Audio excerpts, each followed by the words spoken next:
Good morning, dreamers.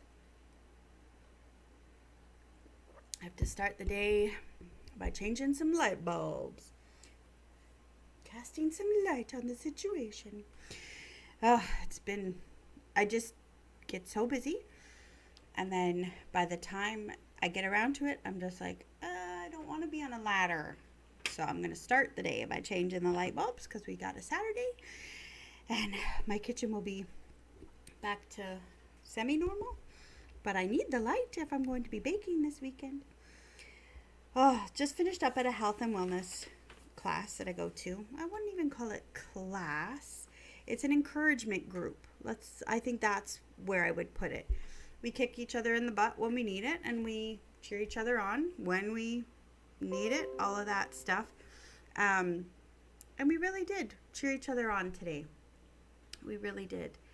Um, it was really beautiful to hear each other talk about our life stories and how each life story is different. Sometimes chapters are shorter, longer, but bottom line is whatever's writing our story, we need to take the pen back and we need to write our own story. Social media, family, whatever it looks like, we need to write our story. And we were talking about it in light of health and in light of what do we want writing our story later on, and where do we want what goals do we want, and what do we want the final chapters to look like. Not because we're in the final chapters, but because we need to get there, right? We don't want to just assume we're going to get there. We have to actually write purposeful things in the getting. And so I just know, even writing any kind of plan, I have a 2-week menu plan on the fridge, and I got to go and get the groceries in order to do that. And the groceries have to fit the plan, or else I won't be eating the things that are proper for my body. Even we leave by 10. I got to get the kids up by a certain time in order for that to happen, right? We do this naturally anyway, but when we're low and heavy, and when the world around us, we're corporately low and we're corporately depressed. I mean, I'm not using that word clinically, but we are corporately heavy in this world right now. Regardless of where we land on any issue, we're corporately low. And the Canadian government's throwing one more thing in right now to cause a stressor, to be a stressor, and that's an election. And what are we going to do?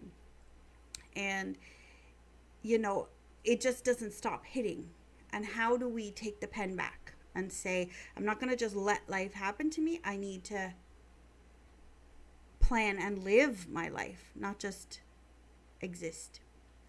Whether that's a health plan, whether that's an exercise plan, whether it is, a parenting plan, we need a plan.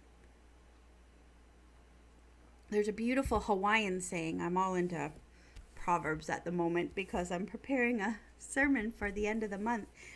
But there's a Hawaiian proverb, and it is an unaimed arrow will always hit its mark. And we hear that in different terminology throughout cultures around the world. But I love it. I love that concept. Is if I'm not aiming it, it's gonna hit the mark. And I know I tend to overanalyze everything. I overanalyze, but at the same time, it's part of my survival mechanism, right? And I ask questions and I push for meanings and I say, this is what was said. What did it mean? What do you need from me? Because that wasn't, this is how I'm reading it. And I don't know what's intended. And so I ask and I ask. And I know those of you who are my friends and family get tired of me asking, I'm sure. But if I don't ask, I fill in the space in my own mind. And I need to honor and respect myself enough to have the courage to say, I'm going to get to the bottom of this. I'm going to figure this out. And not just let it happen. And it's not a control thing, I don't think. I mean, there is that. A younger me would panic if I'm out of control. But I'm learning that it's not so much that, it's about having a plan. And the scripture says, man plans, but God ordains the steps. And so if I have a plan for groceries, for instance, and then the kids and I are like, you know what? It's vacation. Let's not worry about it. Let's go out. Then that's a step. But I haven't just willy-nilly said, oh, I guess we got to eat out every single day, spending money I don't have, because I didn't plan. Right? And so we need a plan, but we need to be flexible enough to rewrite it and allow ourselves to rewrite it. And so that's where my brain is today. I hope that makes a little tiny bit of sense for you. But yeah, so have a great Saturday. And I think part of what happens with plans is we've dreamt something happening. And so then we set forward a plan to make that happen. Where is it? It's Aristotle, I think, who said, hope is dreaming out loud. So don't forget to dream and don't lose hope, my friends. All right, have some sweet ones.